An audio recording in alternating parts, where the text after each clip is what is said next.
সেখানে তোমাদের আদমের মতো আদম আসে। সেই সব আসমানে তোমাদের নূহের মতো নূহ আসে। সেই সব আকাশে তোমাদের নবীর মতো নবী আসে। তবে সেগুলো তোমাদের জানার, তোমাদের পর্যবেক্ষণের বাহিরে। Islamic Voice. Follow Islam as your lifestyle.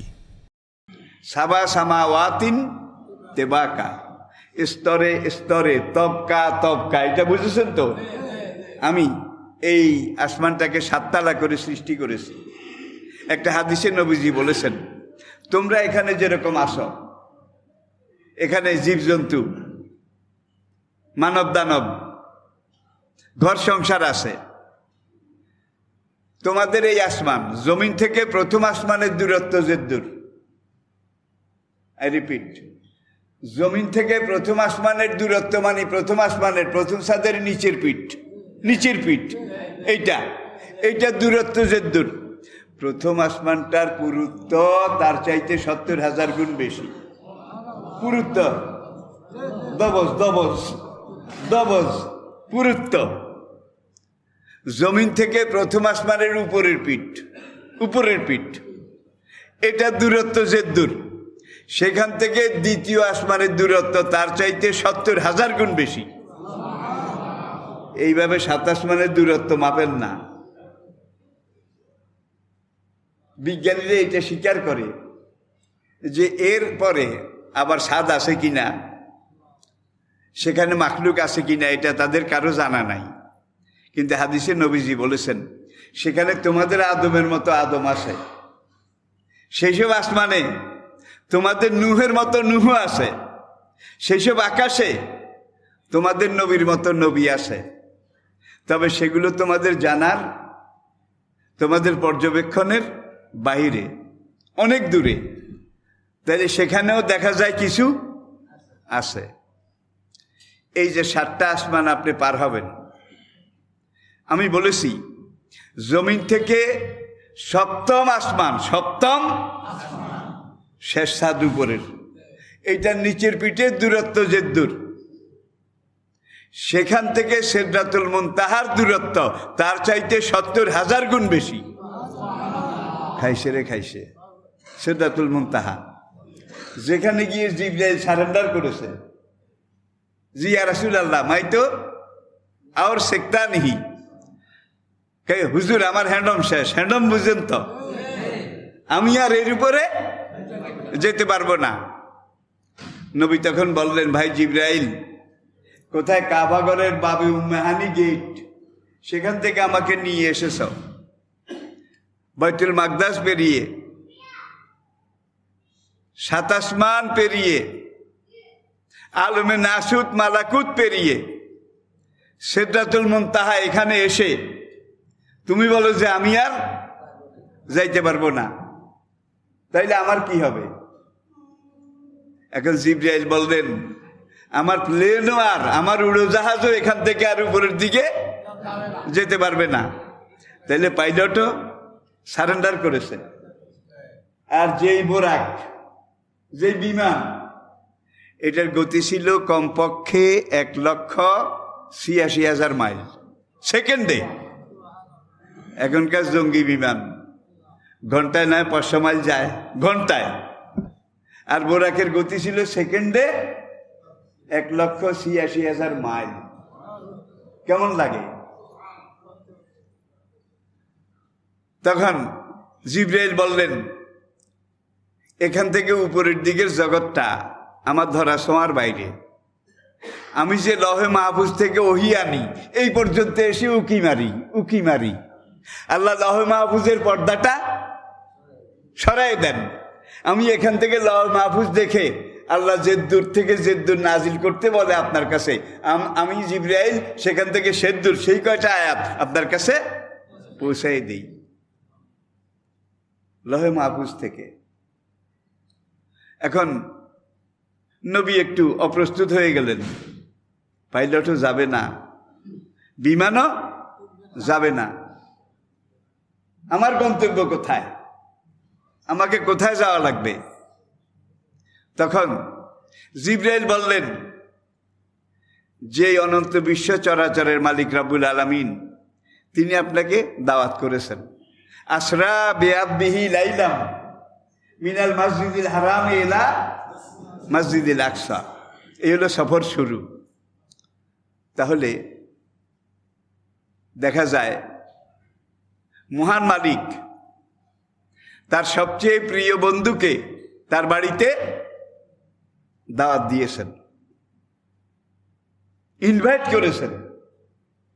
এখন সেই মহান মালিক প্লেনও পাঠিয়েছেন, প্লেনের পাইলটও পাঠিয়েছেন।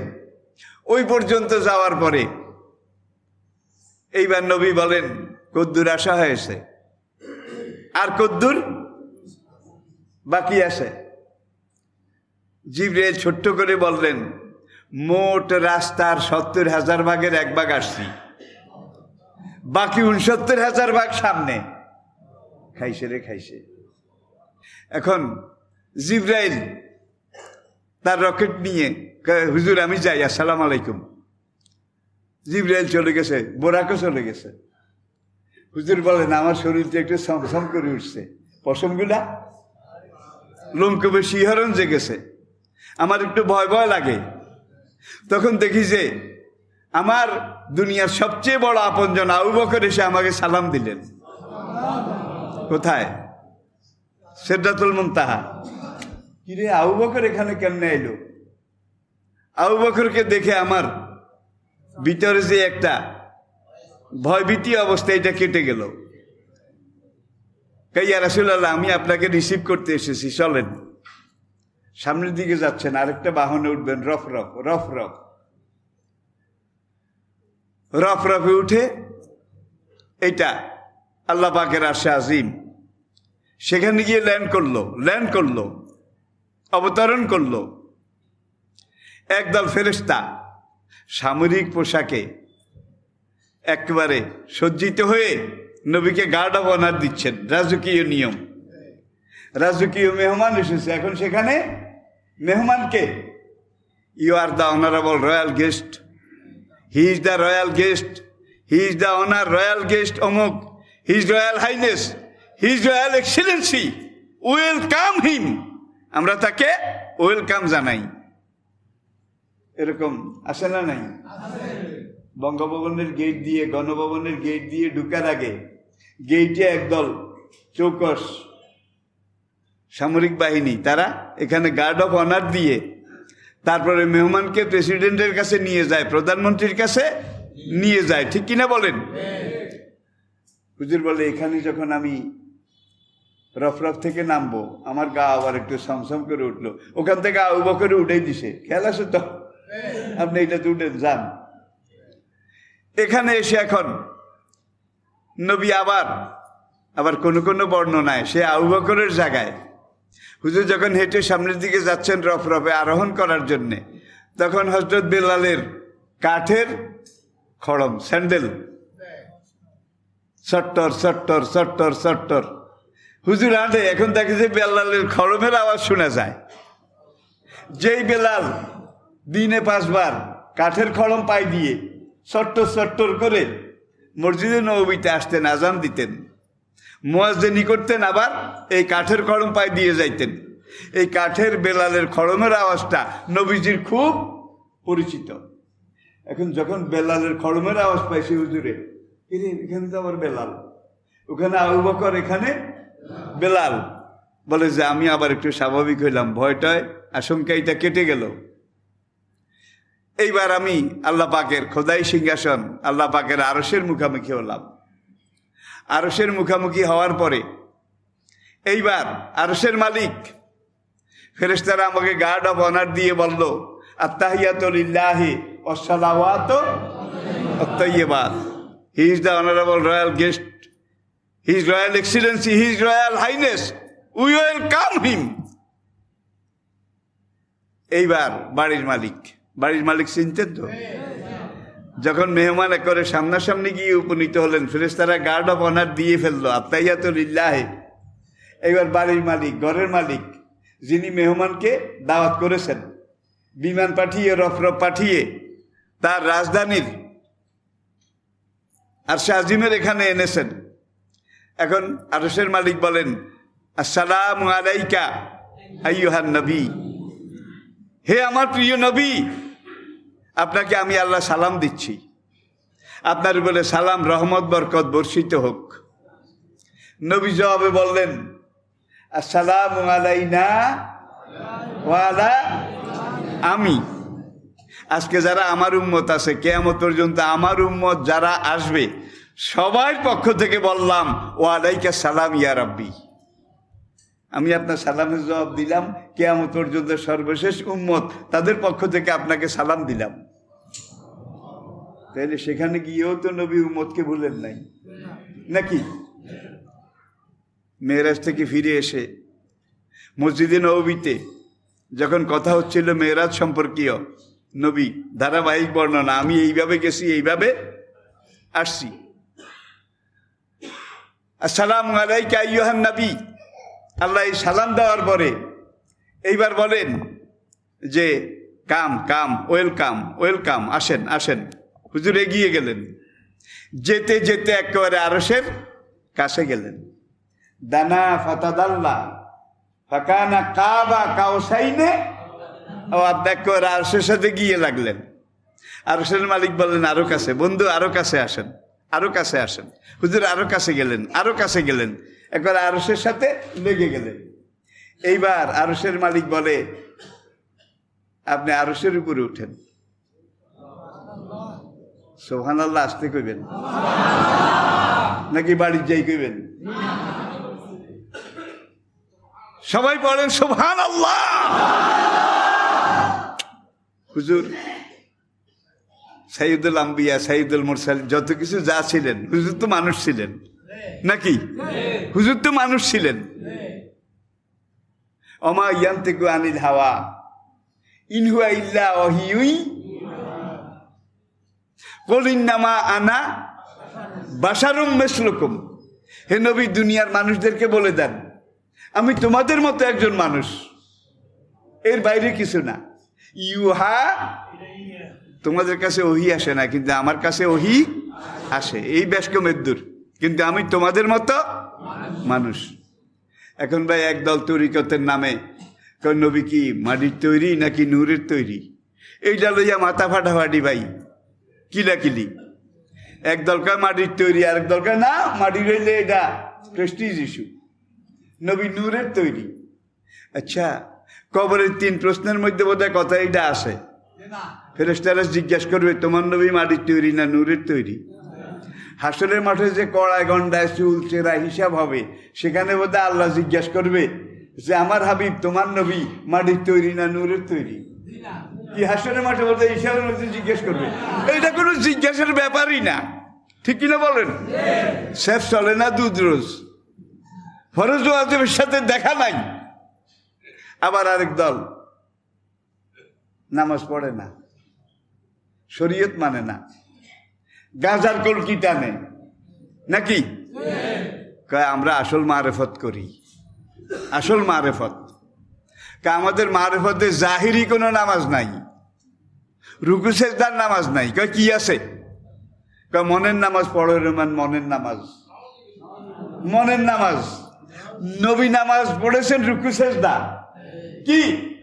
সল্লু কামা রাআইতুমুনি উসাল্লি, আমি যেভাবে রুকু সেজদা দিয়ে নামাজ পড়ি তোমরা সেইভাবে নামাজ পড়ো। এখন এরা তরিকার এমন কামেল আকমাল পূর্ণাঙ্গ দরজায় উঠেছে, এখন এরা রুকু সেজদার খেতাও কিলা না। হুজুর কি আরে? হুজুরের প্রত্যেকটা নিঃশ্বাসে মেয়েরাজ হয়, প্রত্যেক নিঃশ্বাসে বলে হুজুরের মেয়েরাজ হয়। হুজুরের নিঃশ্বাস থেকে গাজার গন্ধ আসে,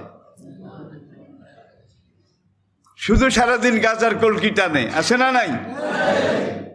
করে পীরে কামেল দস্তগীর শাইখুল ইসলাম, আফতাবে শরীয়ত, মাহাতাবে তরিকত, হাজিয়ে জমান, অলিকুল শিরোমণি হজরত আল্লামা মাওলানা সাইয়েদানা মুর্শেদানা অমুক সেরাকালি বদনা, মোজাদ্দাদি, নকশেবন্দি, খাতাগাদ্দি। ভাই আগেও লেজ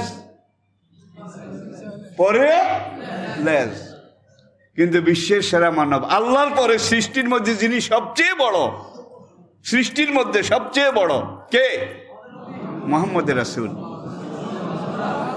তিনি রোমান সম্রাট, পারস্য সম্রাটের কাছে চিঠি লিখতেছেন। আপনারা দেখেন হাদিস খুলে, মি মুহাম্মদের রাসূলুল্লাহ, আল্লাহ রাসূল মুহাম্মদের পক্ষ থেকে রোমের বাদশার কাছে এই চিঠি। আল্লাহ রাসূল মুহাম্মদের পক্ষ থেকে পারস্য সম্রাটের কাছে এই চিঠি। সেখানে হযরত মাওলানা মুর্শিদানা সাইয়েদানা অলিকুল শিরোমণি, এই হলনা তলনা আরো কত কিছু আছে নাকি? মূলার সাইতে বিসি বড় হয়ে গেছে, ঠিক কিনা বলেন? তো কথাটা আমি এর জন্য বলছি, আরশের মালিক এবার বললেন আপনি আরশের উপরে উঠেন। হুজুর বললেন আমি আরেকটু অপ্রস্তুত হয়ে গেলাম, শত হলো তো আমি মানুষ, আমি মাখলুক, আর এটা খালেকের সিংহাসন। অসিয়া কুরসিয়ুহু সামাওয়াতে আর রহমান আলাল আরশিস, রহমান আরশের উপরে উপবিষ্ট। এইবার রহমান দ্বিতীয়বার বললেন কাম কাম। হুজুর আরো কাছে গেলেন, আরো কাছে, আরো কাছে গেলেন। আরশের মালিক এবার বললেন আপনি আরশের উপরে উঠেন। আল্লাহু আকবার, আপনি আমার আরশের উপরে উঠেন। হুজুর বললেন আসি তো, কেন ডাকছেন, কি বলবেন, কি হুকুম করবেন করেন, আসি তো। আরশের মালিক বললেন আপনি আরশের উপরে যদি না উঠেন তাহলে আপনার মেরাজ হবে না, যেই জন্য আপনাকে এনেছি সেই উদ্দেশ্য পুরো হবে না। হুজুর বললেন লেমাজা, হোয়াই নট, হোয়াই, কেন হবে না? আমার রবুবিয়ত, আমার খোদাইর এলাকা যে দূর, আপনার নবুয়তের এলাকাও দূর।